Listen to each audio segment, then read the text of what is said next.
After a day and a night of torrential rain, the level of the River Elwy was rising rapidly. A few hours later, the banks were breached and water began to cascade into St Asaph. It was a rude awakening for residents as they scrambled to get to safety. No time to try to protect their home, little time to salvage whatever they considered precious. Just managed to get my kids out of the house, got them to safety, and it's just a matter of going back and see what you can salvage now. I went up to the river last night and there was still 5 foot to go, so I probably took the wrong decision. Those who've lived here all their lives said they've seen nothing like this for half a century. We tried to help one man as he lifted a photocopier onto breeze blocks, hoping that a few inches off the ground would be enough to spare it a soaking. It's quite surprising to see it come up so rapidly. But when it came over last time, they didn't have banks on the river. That's made a great improvement. We made our way closer to the banks of the Elwy to see for ourselves the source of the flooding. Car parks and properties adjacent to the river were filling rapidly.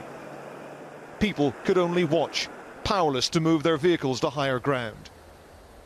The emergency services have been working all night to make sure that people have been evacuating their homes, but the speed with which the water is flowing through here, it's getting deeper all the time, and when firefighters return to their fire station here, they're going to find that it too is flooded. No one had prepared for the sudden flood. A newly refurbished hotel had seemed as if it would remain untouched by the unfolding drama. But within a few minutes, it was surrounded by a rising lake, and then it began to penetrate the building. As those inside wondered what, if anything, could be done, the power was cut off. At that point, there was only one option: leave or risk being marooned. Sure enough, an hour and a half later, the only ones left inside were one man and his dog, hotel owner Charlie Ryan. Everything's floating, in fact. All the shelving's come away, it's all floating. Furniture, it's quite derelict. Sit on there. Lifeboat crews were kept busy throughout the morning with many roads too deep and dangerous to wade through. Some people were trapped in their homes by the speed with which the streets were inundated. Others because they just didn't want to leave unless they really had to. As soon as it reached a peak, much of the water began to drain away.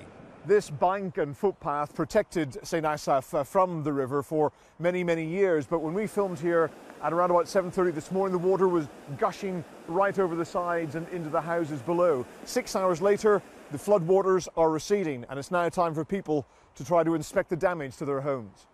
Raymond Shawcross had managed to move a lot of his possessions upstairs. He put the rest on top of his garden furniture. We started to get everything upstairs out of the way, and then we thought, right, we'll get the garden furniture in and let's lift these up. St Asaph was granted city status less than 6 months ago. This has been a devastating blow to a place steeped in history. And the water will take a lot longer to disappear than it did to arrive.